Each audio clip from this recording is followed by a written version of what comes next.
आइए आज के क्लास देखते हैं।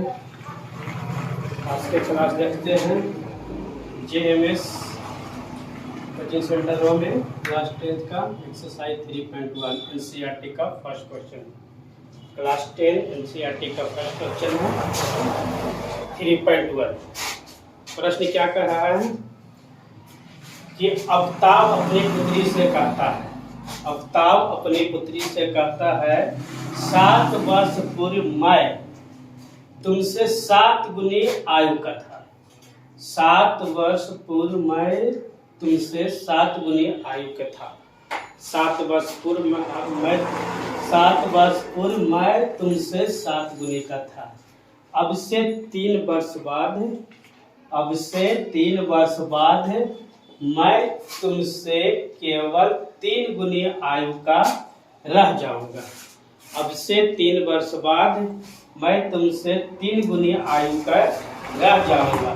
तो इस स्थिति में बीजगणितीय एवं ग्राफ रूप में प्रयोग कीजिए। इस बीजगणितीय ग्राफ रूप हम क्लियर कराते हैं। बीजगणितीय ग्राफ आगे क्लास में क्लियर कराएंगे, ग्राफ अगला क्लास में क्लियर कराएंगे। तो आइए देखते हैं। देखिए, सबसे पहले आयु समझना है कि पहले, पूर्व, पश्चात, बाद। अगर अफ्ताब के उम्र मानिए कि आज 50 साल, अफ्ताब के उम्र आज 50 साल का है, अफ्ताब 50 साल के हैं और या 7 साल पहले कितना आयु का होगा।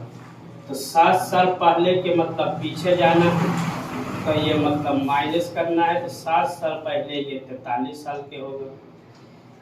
पहले पहले कहेगा तो माइनस कर देना है। अगर कह दे कि 6 साल बाद क्या होगा तो 6 साल बाद ही हो जाएगा। बाद में कहेगा तो 6 साल बाद ये 56 साल की हो जाएगी। ये चीज समझना है कि यदि पूर्व कहे तो पहले माइनस करना है, यदि बाद कहे तो प्लस करना है। पहले कहे तो भी माइनस करना है, पश्चात कहे तो प्लस करना है। 5 वर्ष पश्चात, 5 वर्ष पश्चात है, इसका मतलब हो गया 50 और 55 साल के पिछड़ा है। 7 वर्ष पहले तो इसका मतलब ये 7 वर्ष पहले तो ये 45 साल के। अगर ये अफ्ताब 5 साल का है और उसकी पुत्री मान लीजिए कि 12 साल के है या 15 साल का है, तो जब 50 साल के है, 7 साल पहले 45 साल का होगा, तो 7 साल पहले तो ये भी घटेगा नहीं। खाली अफ्ताब मतलब बाप घटेगा, बेटी उसी रहेगा नहीं, ये भी घटेगा। ये कितना साल के हो जाएगा। अगर ये 7 साल पूर्व कहेगा तो ये कितना साल के रहेगा तो 8 साल के। ये 43 के रहेगा तो बेटी 8 साल के रहेगा। अगर ये 6 वर्ष आगे कहेगा तो ये भी 6 वर्ष के। अगर बाप 56 वर्ष के होगा तो बेटी ये कितना वर्ष के हो जाएगी, 15 6 21 वर्ष के हो जाएगी। मतलब इस जब भी किसी के उम्र ज्ञात करे तो दोनों बढ़ता है और दोनों घटता है। ये चीज ध्यान रखिएगा, दोनों बढ़ता है और दोनों घटता है। तो आइए क्वेश्चन देखते हैं।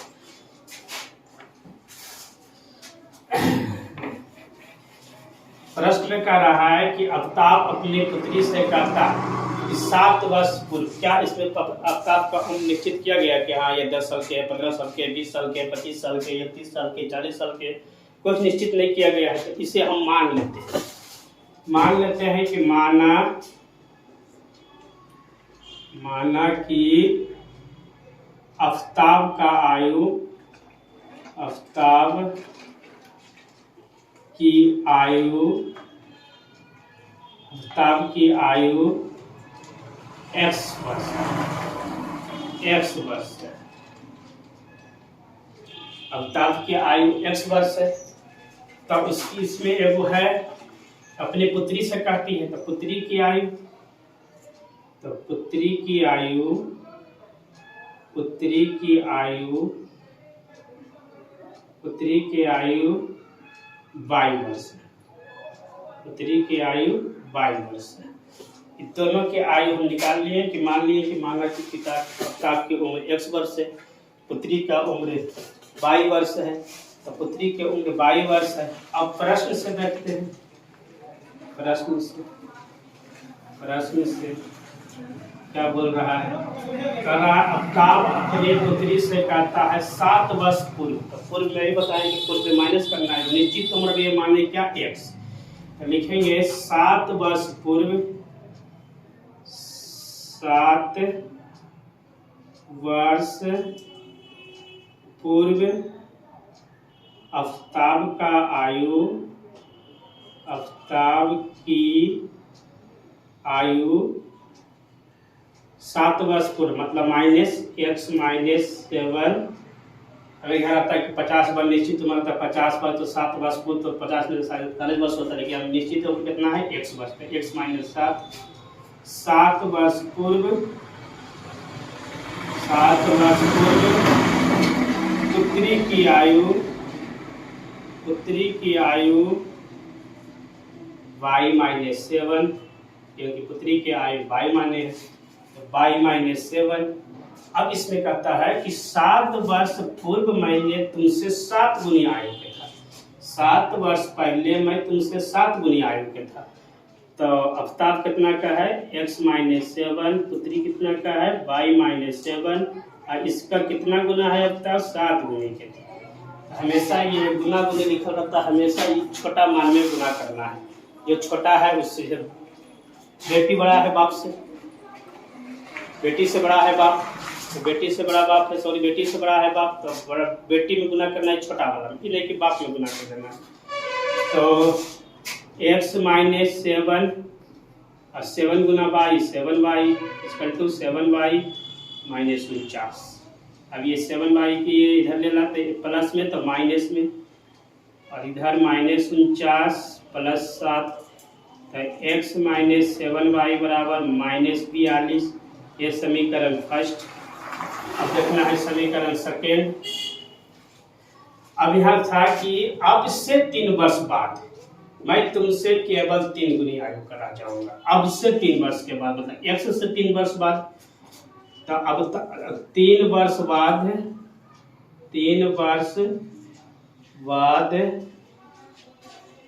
आफ्ताब की आयु x+3, 3 वर्ष बाद पुत्री की आयु y+3, दोनों में बढ़ गया, बाप बढ़ा बेटा भी बढ़ गया, दोनों बढ़ गया। दोनों के समीकरण x+3 y+3।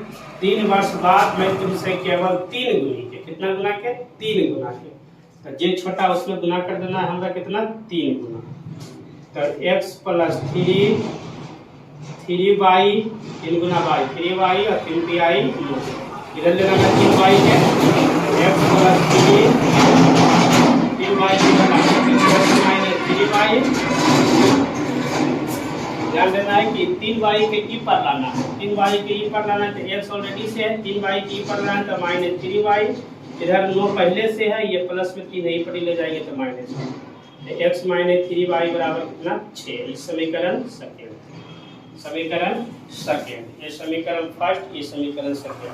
अब समीकरण फर्स्ट एवं सेकेंड से, समीकरण फर्स्ट एवं सेकेंड से हल कर देना है। बीजे व्यंजक मतलब समीकरण बन गया। अब इसका हम उम्र देख लेते हैं कितना कितना का बड़ा है। हालांकि इसमें खाली व्यंजक बीजे व्यंजक और ग्राफ नहीं तक के आंसर एग्जाम किताब में दे रहा है, किताब में आंसर नहीं तक के रहेगा, लेकिन हम इसको देख लेते हैं कि दोनों कितना वर्ष पर कितना है, पुत्री की आयु कितना है और पिता की आयु कितना है, दोनों निकाल लेते हैं। तो फर्स्ट समीकरण है x-7y बराबर -42, x-3y बराबर 6। ये दोनों आपस में बराबर है, लेकिन प्लस प्लस में है, तो इसलिए इसको हमें घटाने पर चिन्ह चेंज कर देते हैं।